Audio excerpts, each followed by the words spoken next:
welcome. This is Michelle and Lori with Real Conversations. Thanks for joining us. We're back to talk about some things that we've had to do to research how to get through the hardships that we've had to go through. There's been a lot of education we've had to do just to learn and understand the different things we've had to overcome. There's so much that happens when you're abused by someone that it makes your mind so scrambled and it makes you confused, and it's hard to piece it together, and it's hard to know where to go and what to do. So I find that, even if you ask the computer questions, you have to have the right question to ask. Otherwise, you don't find the right answers. We wanted to talk today a little bit about red flags and love bombing, and tell you a little bit about different experiences we've had with both those subjects. Most definitely. So, as we said in the previous podcast, Michelle and I have very different experiences, but very much alike, if that makes sense. Mine was with two different men, and love bombing was definitely a big thing. And back then, I had no idea what love bombing was. I had no idea what red flags were. I really was kind of brought up, I don't want to say super sheltered, but a little bit sheltered, to the point where I had no idea. And because of it, I've learned. And so also because of it, I tried very hard to educate.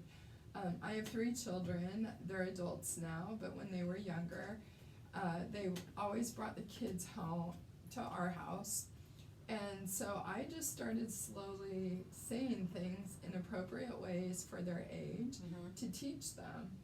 And I have had a couple of them, they're in their 30s, just say, they always called me Mama Lori. They would say, Mama Lori, you were saying stuff I didn't understand, but I do now, thank you, or whatever it may be. I'm not gonna say exactly, because that's a private thing between me and them.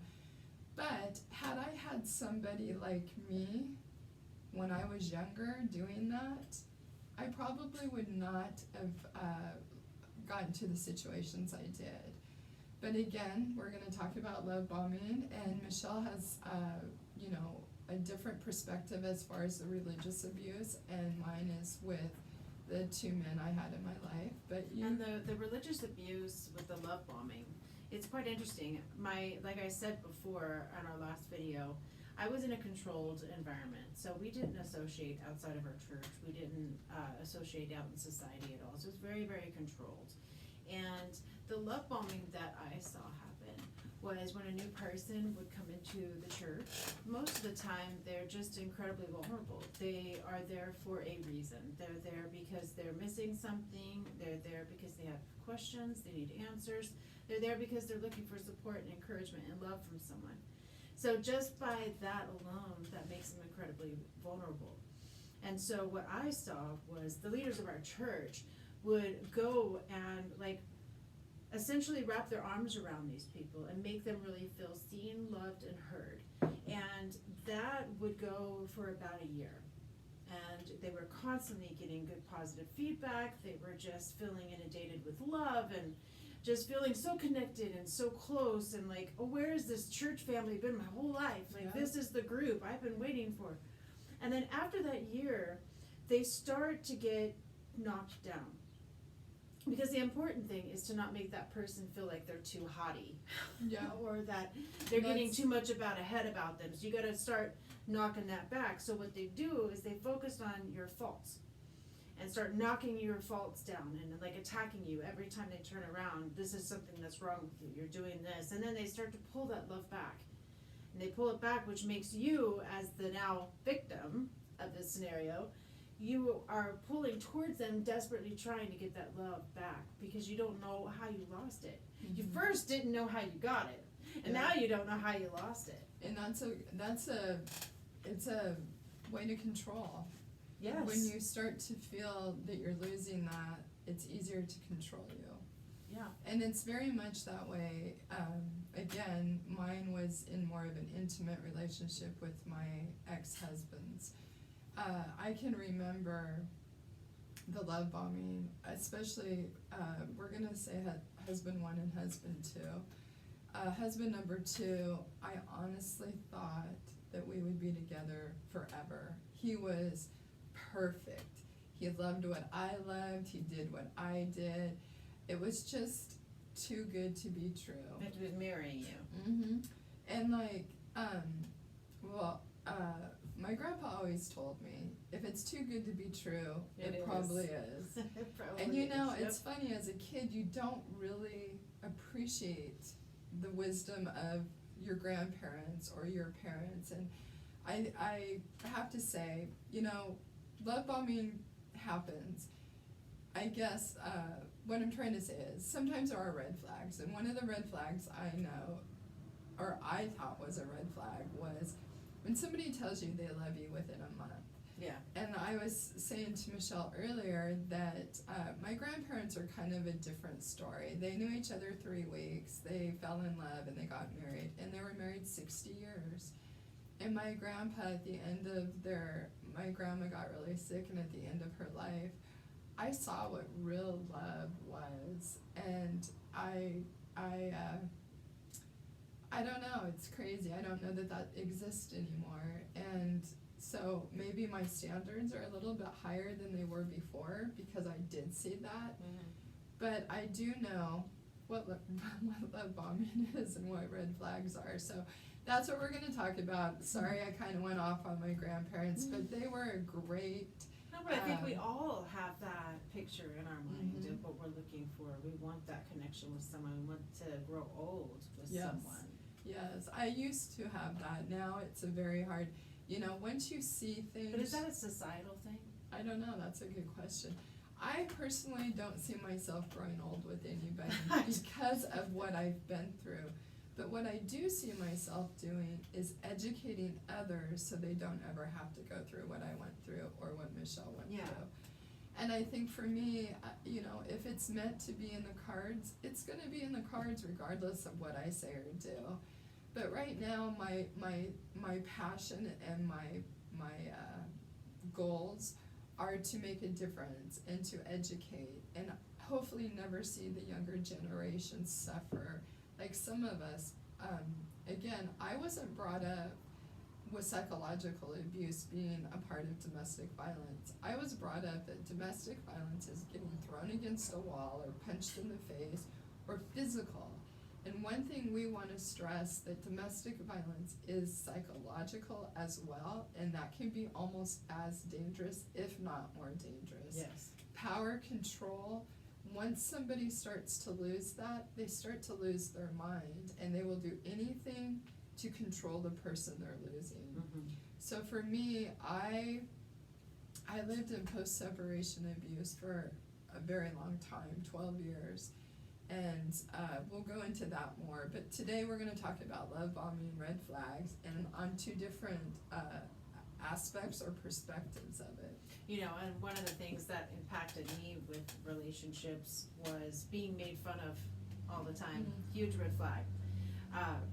I never realized how much that happened until I looked back later, and I realized in every public situation around my friends, around anybody that, even work related, like parties at work, holiday parties, being made fun of, being yelled at, being screamed, just being disrespected, not having any respect for your boundaries, and making you feel like something's wrong with you and your memory and your reality. Anytime you try to tell them that this is the issue, it gets turned around back onto you. It's something you should have done differently. It's something you should have done to control it. It's all your fault.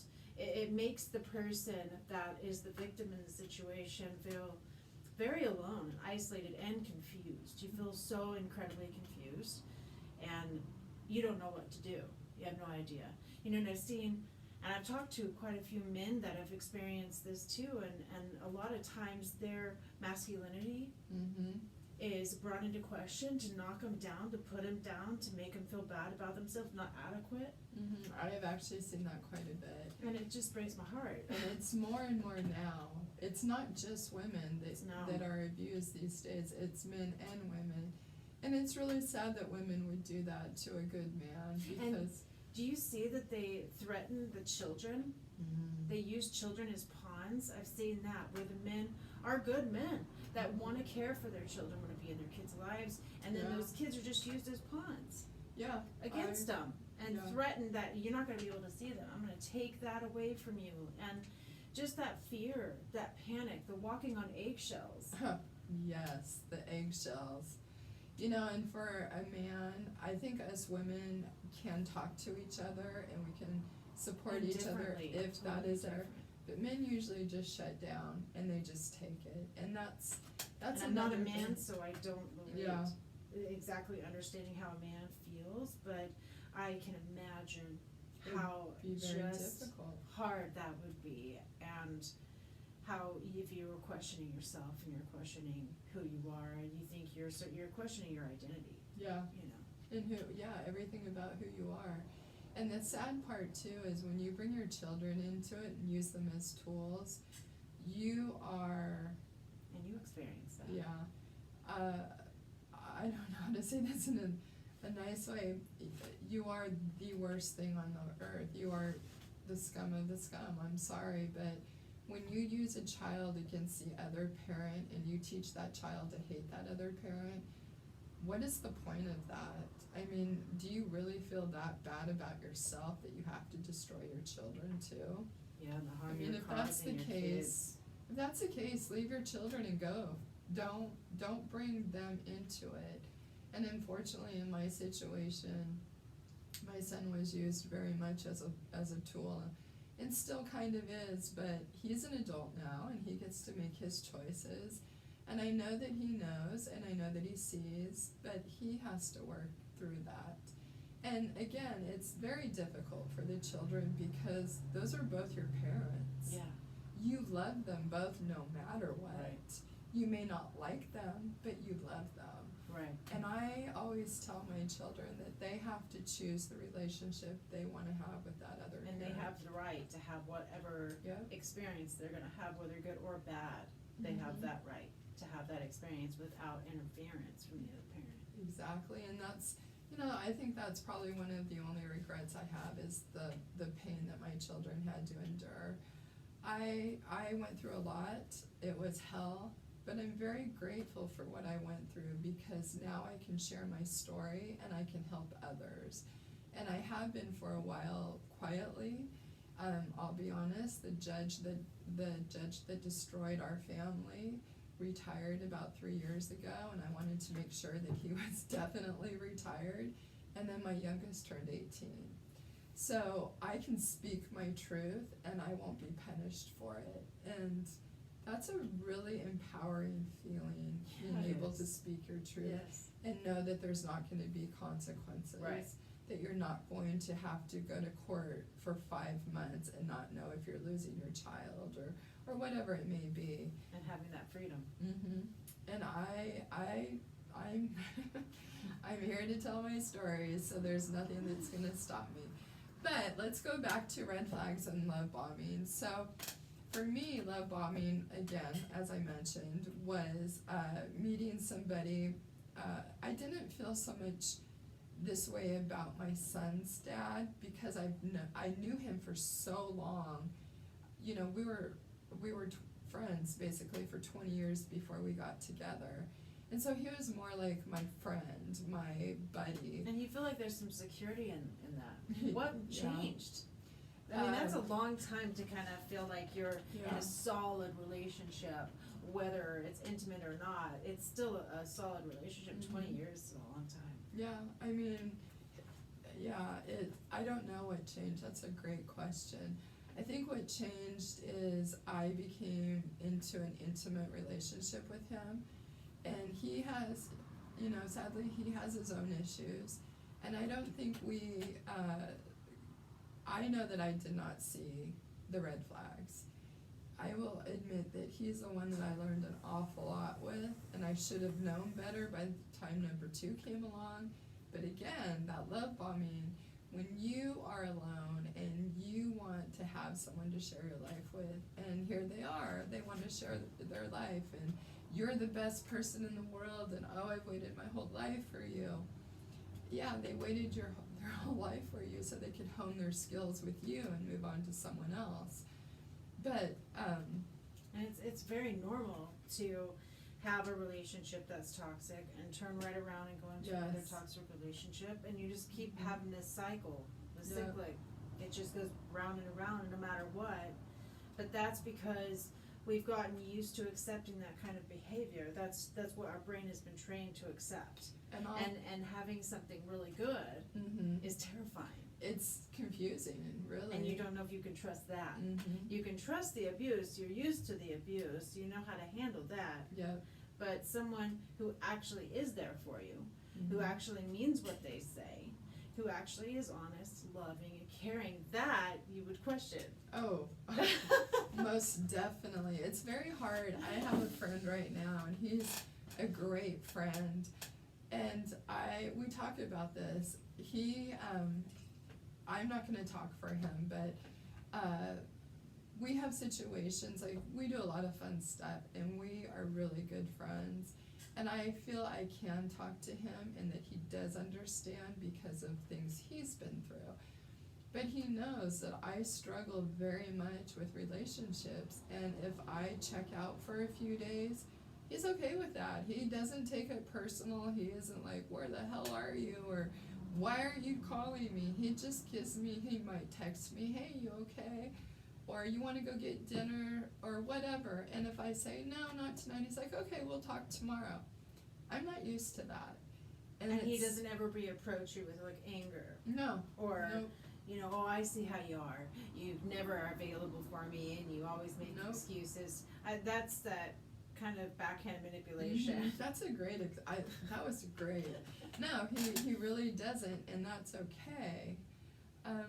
We're having like a little power thing right now, excuse that. But no, that was a great example. No, he doesn't. And, you know, we have a great time. There's just no strings attached. We're just friends. But he's a very understanding man, and I appreciate that friendship. I appreciate that too. I've experienced that as well with someone who is just allowing me to be myself. Yeah. Just to be free. If I say I'm tired, there's no questions as to, oh, you're always tired. What were you doing today? Who were you talking to? Who are you seeing? You know, and just like not letting you be tired, but getting into problems and creating a Yeah. fight and creating a problem that wasn't even there. You're just tired. Yeah. You're just sleepy. And that's a red flag So too, simple. that when they can take something so simple and turn it into this huge issue, pay attention to those Pay things. attention to that. Because that definitely is a red flag. Yes. I remember number two, he was always the type that would say things and then, oh, I'm just joking. Well, who jokes and says things that actually hurt people and make them feel bad? Who wants to do that? Yeah, and they get such great joy out of it. It's crazy. I remember, I was under so much stress that I started having seizures. And I had a seizure one time, and I refused to go to the hospital in an ambulance, and he ended up driving me. And this is just really kind of a crazy thing, but it has stuck in my mind. I don't like needles, and he was sitting there almost enjoying watching me in pain. The look on his face was like he was watching a really entertaining movie, like he enjoyed it. Wow. And I will never Scary. forget that. And after that, I started putting the puzzle pieces together. And it took me about 6 months to get him out of my home and out of my life. Well, 6 months to get him out of my home and about 1.5 years to get him out of my life. Mm. But just little things like that. If someone's enjoying your pain, if it's physical, mental, psychological, emotional, whatever, pay attention, because that is a red flag. You know, if someone just casually just says, oh, I'm just getting your goat. Mm-hmm. I'm just picking on you. Like, that kind of stuff rubs me the wrong way. I Mhm. can't. I Yeah. can't. Because that's what I had to live under, was constant nitpicking, constant pick. And I shut down completely when someone Mhm. starts to do that. I think Mhm. it's very disrespectful. Yep. I think it's insensitive. And I think if someone's gonna do that, their intention is to hurt you. Yeah. That's how I interpret that. I agree. Well, why would you go out of your way to make someone feel bad? Why would you want to do that? Yeah. It's because these people who do it are very broken inside. And one thing I've learned, this is kind of my own thing, but maybe it'll help others, is in all my education and all my research I've done, I have come to the conclusion that men that are not healthy inside, and women too, I mean, we all come from our childhoods. Some of us have great childhoods, some of us don't.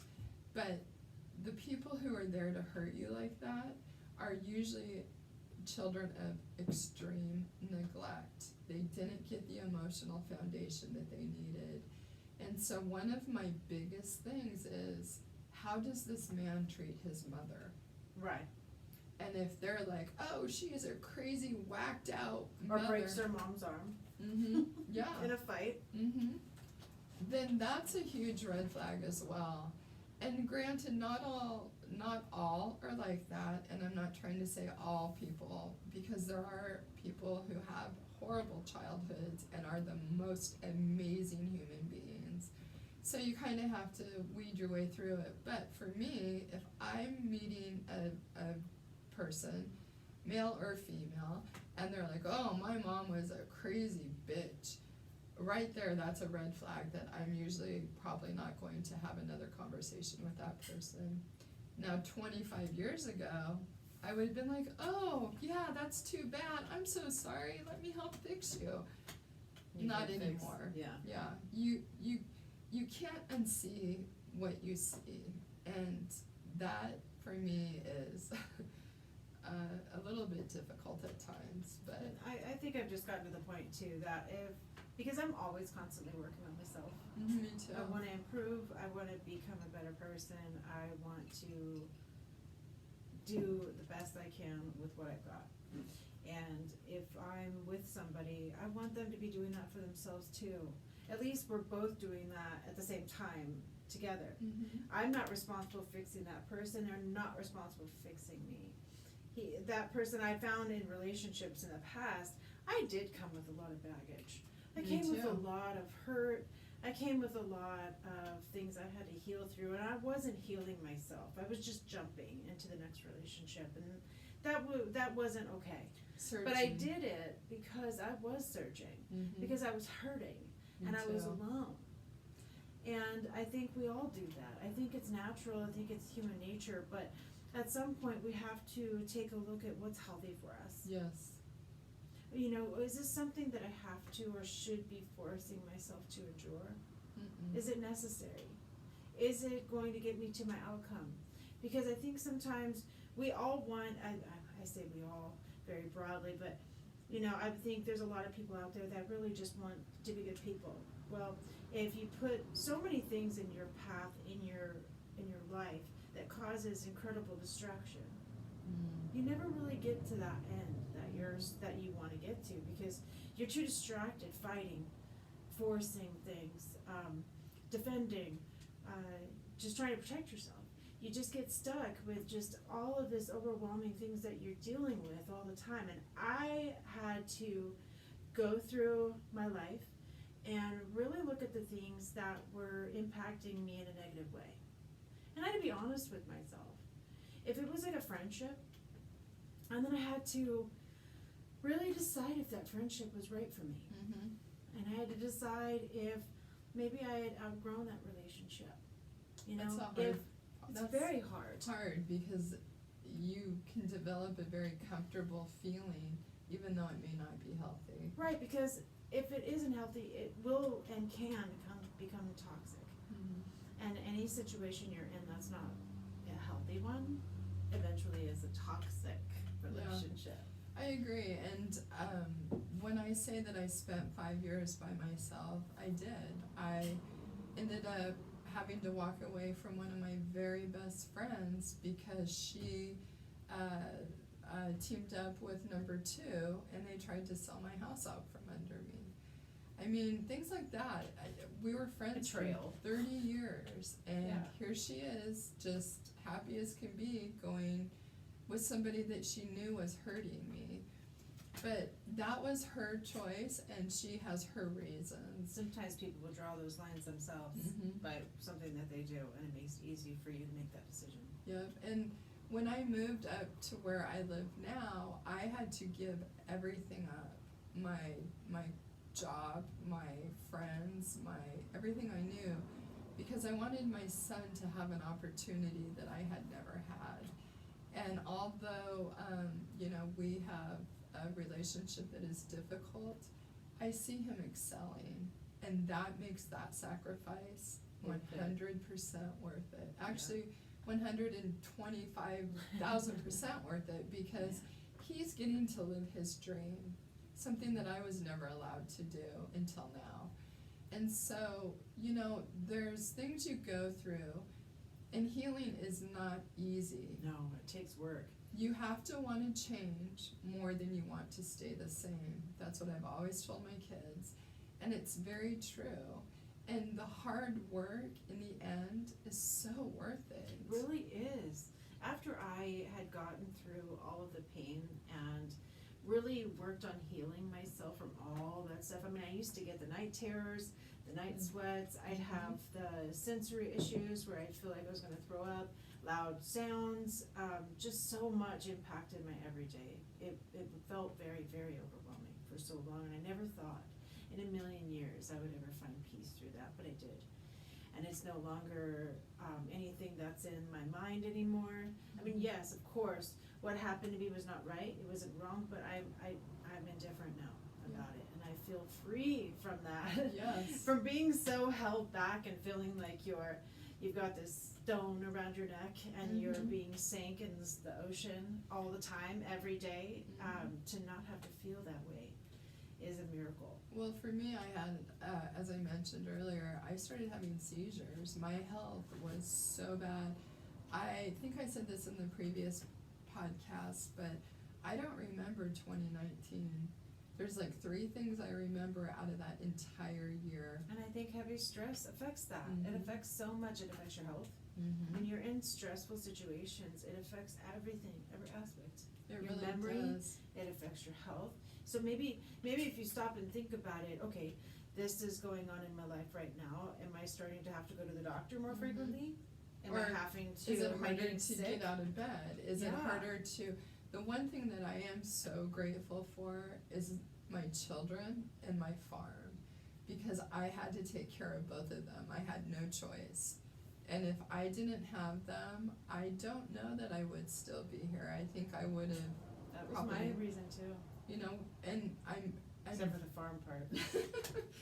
I mean, you have all these animals that are relying on you. Right. You They have can't responsibilities. crawl into bed and say, oh, you're gonna starve for the next week. Right.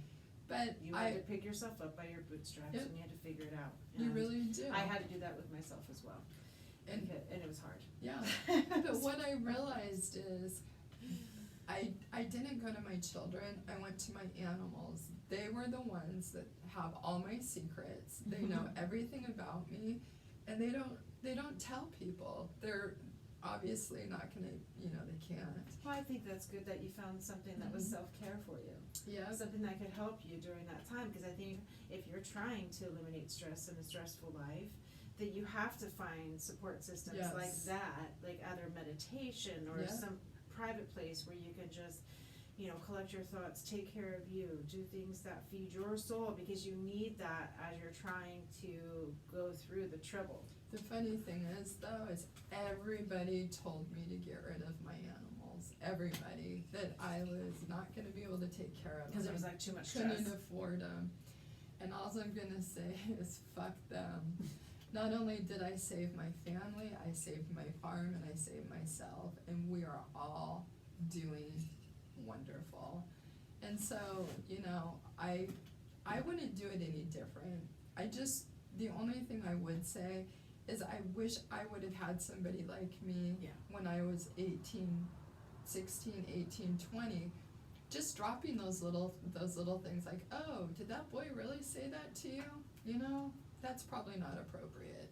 Or pay attention, if it continues, you might want to change what you're doing, or just whatever, the littlest things. Yeah. can be the biggest things for someone else. And I wish that as well. I wished I had had someone that understood where I was coming from, that I could turn to somebody that could help me piece together the things that were so mixed up and try to make sense out of it.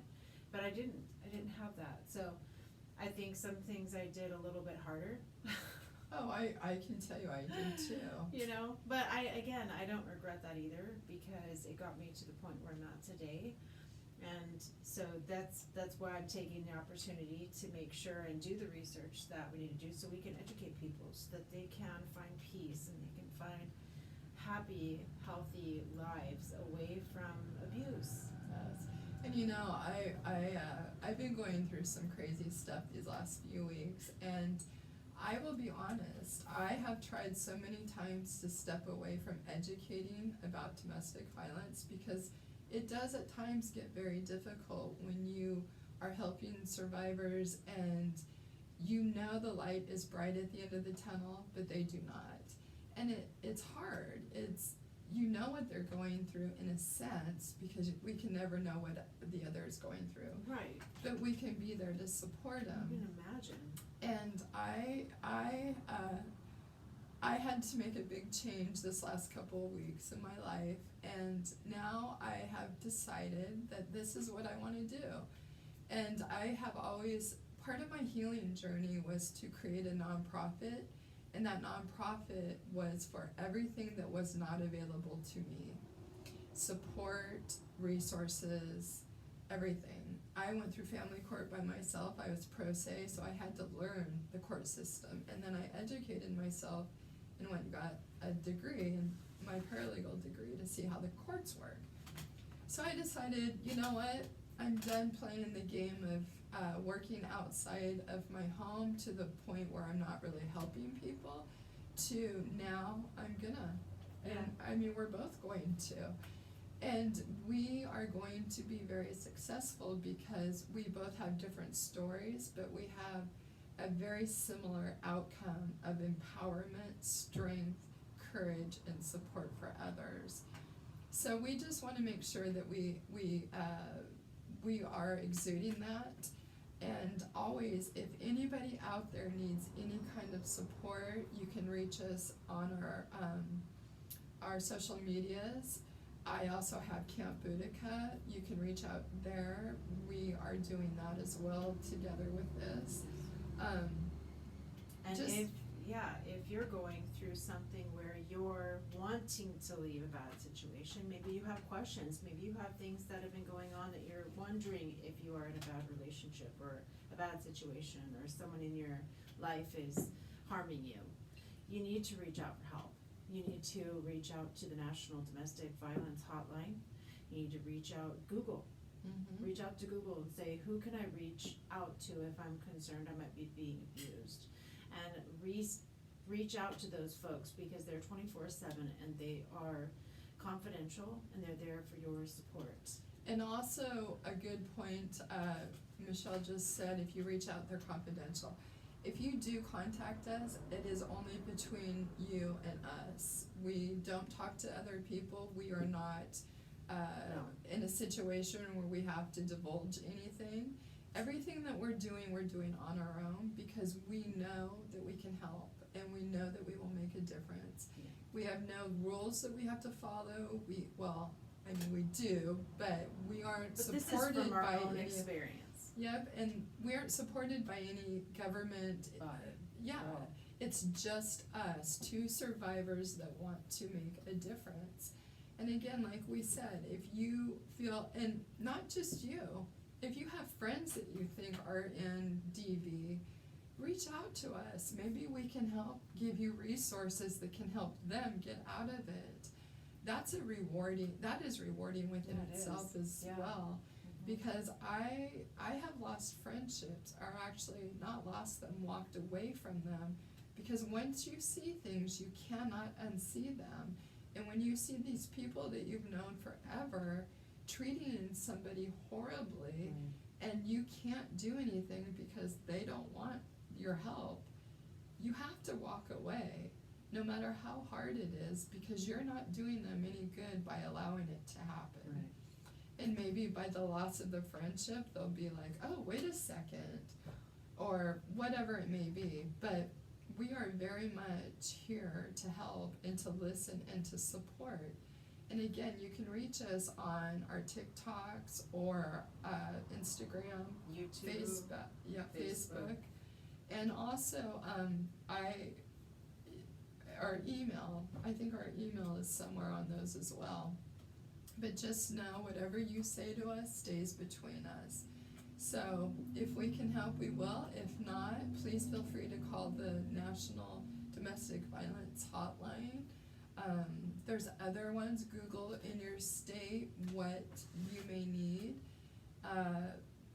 If it's the hotline, or maybe it's I know there was a family justice center in my state. There's different kinds of support. There's lots of resources out there if you look. But the thing is you have to want to heal. Yeah. And know that it is not going to be easy, but it is going to be so rewarding. Yeah. Because you deserve it. Mm-hmm. You deserve to be happy. You deserve to be free from abuse. Yep. You deserve to be living your best life. And that is the most important. And if you do decide to reach out for help, you don't have to have family support or friend support to do it. You can secure support with non-biased people. Mm-hmm. You can reach out to the hotlines, you can reach out to us, you can reach out and support yourself with those types of folks. You don't have to have friends and family necessarily if that's not an option. So don't feel like you can't get help. If you want help, you can get help. And also, I think that for me, my friends didn't understand. They couldn't relate, because sometimes, I always say this to people, if you hear a story that a survivor is telling you and you think it's absolutely crazy, 99.9% of the time it is absolutely true. And unless you've survived that kind of abuse, you cannot wrap your mind around another human being doing that to you. Right. And so sometimes it is better to step out of your comfort zone, your friend zone, your family zone who has never experienced it, and step into the zone where survivors can support you and understand maybe not your exact feelings, but what it's like to be in that position. And that took me a while to build that group, because a friend of mine at the time, my son was about 3 years old, and I had moved in with a friend, and she was very strong, very capable, very powerful, very smart, and she would look at me and she would say, you must have something written on your forehead because you just keep getting abused. People say things to you that they would never in a million years say to me, and instantly made me feel like something was wrong with me. Wow. Like, well, I'm not doing anything. I haven't done anything. I don't know what could possibly be on my forehead, but somehow it was my fault that I was being abused. Mm-hmm. And that was the person that after, and she was refusing to do counseling. She didn't want to go to counseling, and she actually benefited later on in life from counseling. And she came to me and she said, I have to apologize to you. Aww. She's like, yeah, she said, because I've been going to counseling. And I was like, wow, you have? And she said, yeah. And she said, my counselor told me I was wrong by the way I treated you. That you weren't just being sensitive, you were being abused, and I should have had more kindness towards you. And I was like, see, that helps. We just need to be there for each other. Mm-hmm. We need to support. We are all And so not- very different. Our Mhm. lives are not the same. They don't look the same. No. But the pain does feel the same. Mm-hmm. Circumstances are different, but I'm gonna hurt in my gut, you're gonna hurt in your gut. Your Mhm. heart's gonna hurt, my heart's gonna hurt. You're gonna still feel pain. The pain still is there, regardless of the circumstances. So if we can just have a little understanding and kindness and just sensitivity to other people, Oh, yeah. and see that maybe they are having a bad day. Protect ourselves. Don't give in so quickly to people who are being abusive, Yeah. you know? Yep.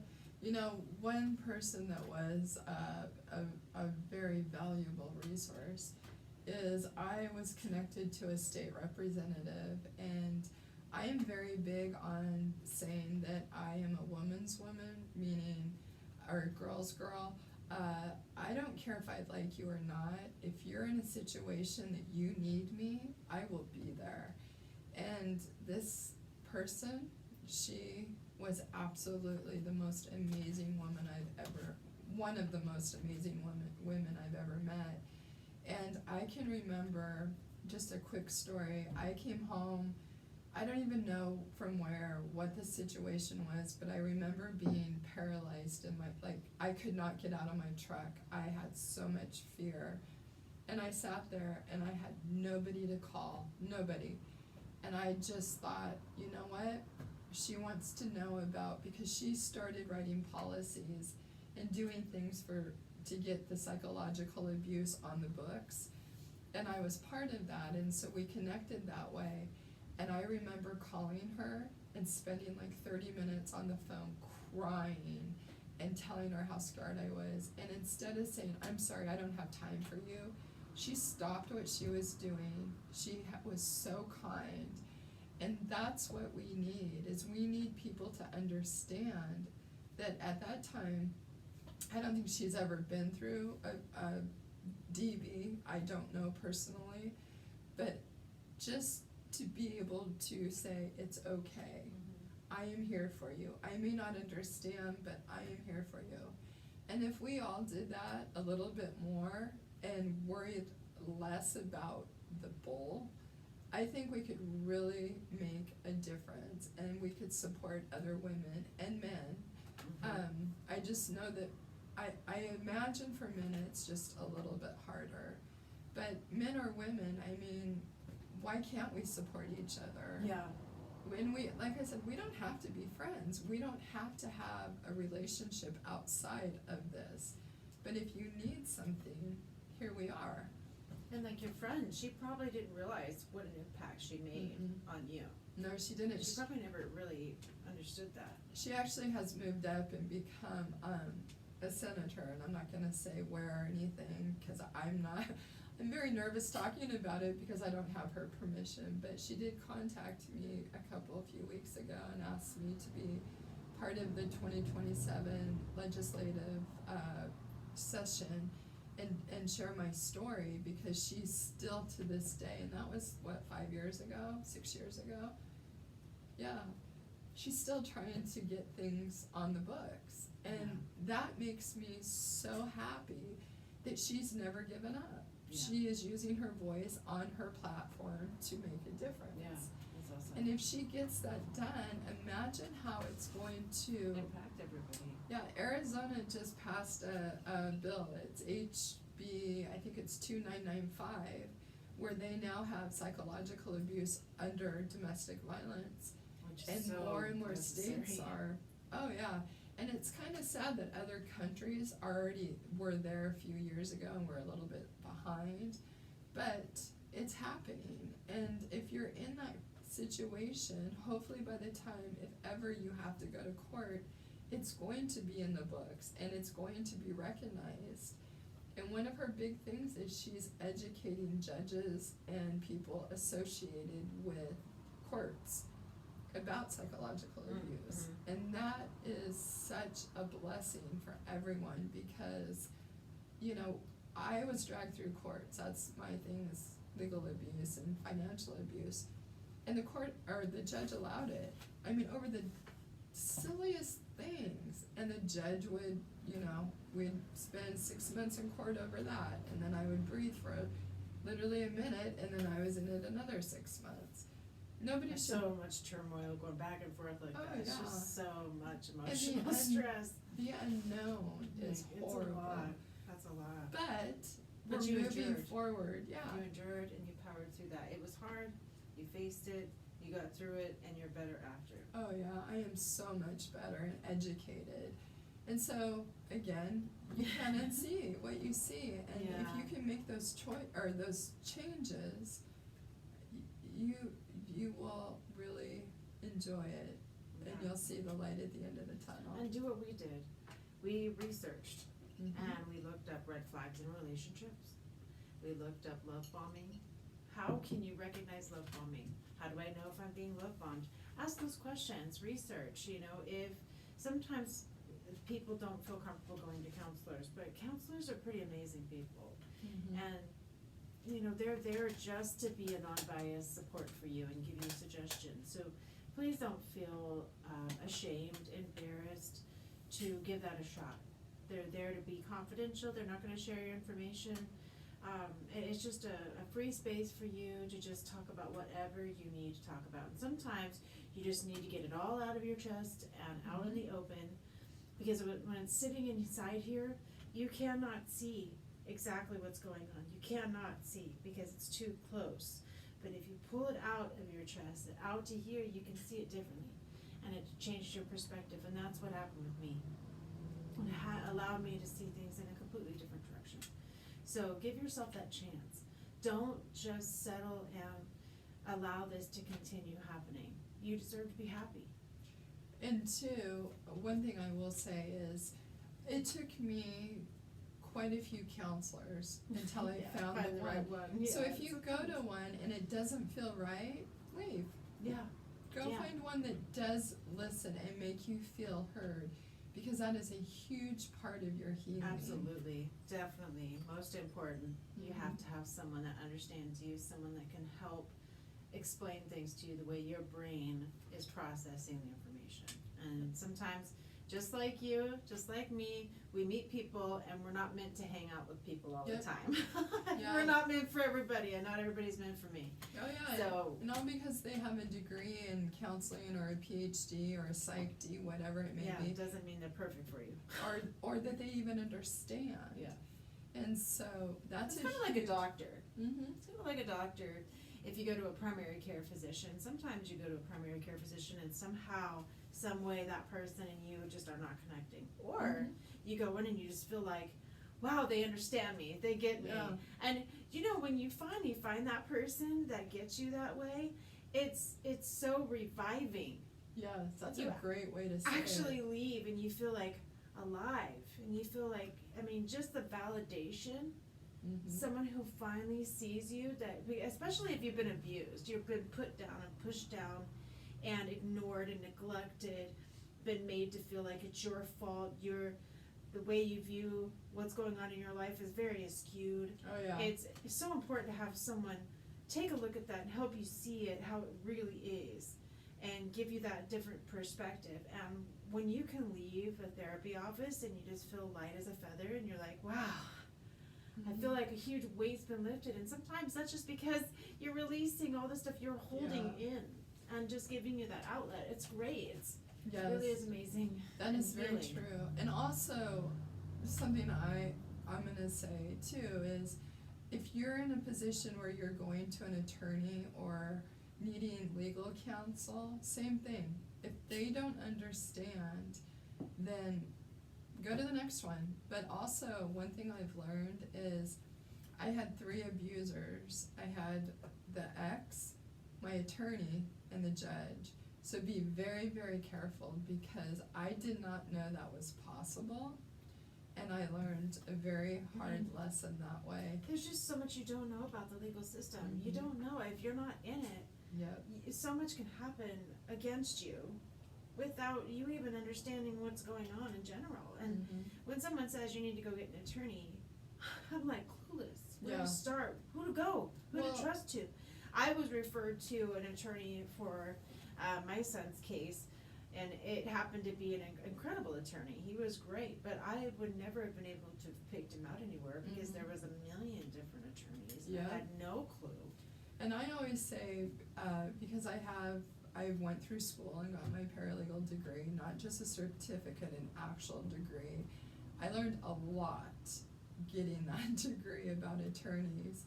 But one thing a lot of people, or a lot of the attorneys, said in class is, nobody can tell your story as well as you. And I know that it's a very scary thing to represent yourself pro se, but here's the thing. The judge cannot hold you to the standard of an attorney.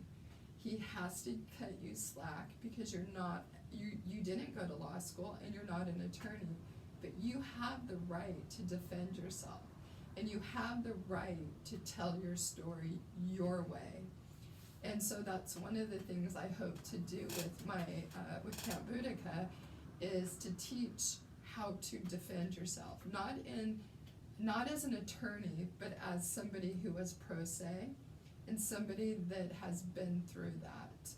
I don't give legal advice, that is your choice, but I can tell you, you know, how to dress, how to speak, you know, you wanna speak in a certain way, which is always respectful to a judge, especially a really good judge.